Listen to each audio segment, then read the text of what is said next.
Dhone Bharat gas లో భారీ అక్రమాలు వెలుగులోకి వచ్చాయి. చిన్న సిలిండర్ల నుంచి గ్యాస్ ను తీసి కమర్షియల్ సిలిండర్లను నింపి బ్లాక్ మార్కెట్ కు తరలిస్తున్నట్టు ఆరోపణలు వినిపిస్తున్నాయి. అంతేకాకుండా ప్రతి సిలిండర్ లో సుమారు 3 కేజీల గ్యాస్ తక్కువగా నింపుతున్నారని వినియోగదారులు ఆవేదన వ్యక్తం చేస్తున్నారు.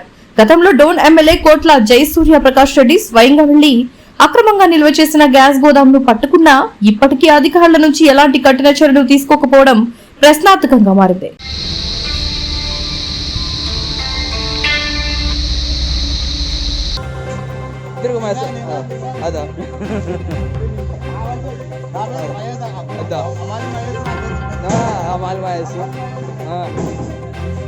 क्लियर వచ్చిందా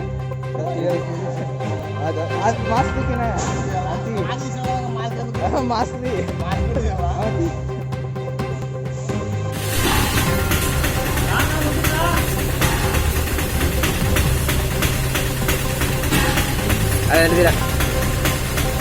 వివిడి న్యూస్ టీవీని తక్షణమే సబ్స్క్రైబ్ చేసుకోండి.